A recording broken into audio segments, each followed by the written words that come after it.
Thanks, Chris. You know, dating can be very tough, which is why I got married. You have so much going on in your mind. You want to make a good impression. You want to come off as relaxed, but most of the time you're nervous and you put your foot in your mouth and, you don't know what to do. So joining us to give us some advice on how to figure out what to do, the crucial do's and don'ts, Nika Owens. She is a licensed therapist.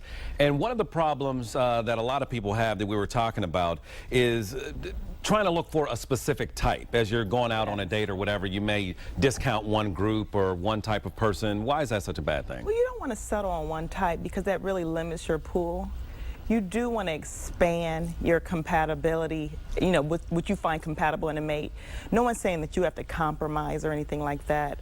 But you do want to expand your definition of what you think is a compatible mate, or you really shorten your pool of potential people. You want to keep the possibilities open. Yes. And just take whatever comes and deal with life on life's terms almost. Yeah, we kind of make too many things important in relationships. When we start dating, we say he or she has to have this, they have to have that.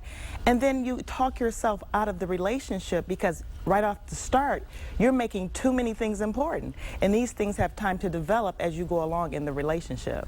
Another tip that you have here is it applies to guys and girls, and that's not to come on too strong. Right, because you come on kind of needy. Yeah. Like anxious, like, oh my God, this has to be it.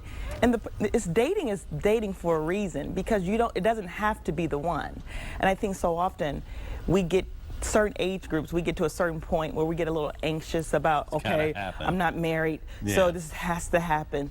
So you want to be mindful not to come off too anxious. Just let things develop slowly and naturally. And someone that may have been a good fit for you, you don't even realize it, but you may be giving off vibes where they're just like, oh, I don't know about this. Exactly, exactly. So you do want to kind of pace yourself and not come off too anxious.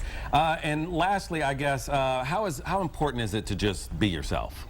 It's very important, because if you come off a certain way and you can't maintain that, and it's not truly who you are, it's like you're a chameleon.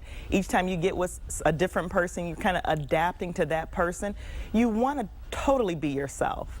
Be yourself, that way that person know what they're getting. Because if you come off kind of phony and unsure, that's really a turnoff. And not just that, but if that person were to not like the person you were trying to be, they never got a chance to meet you. And so you may sabotage the relationship before it gets started. Yeah, let the true representative show up. Don't be a phony. All right, thanks a lot. Thanks Nika, a lot, Malcolm.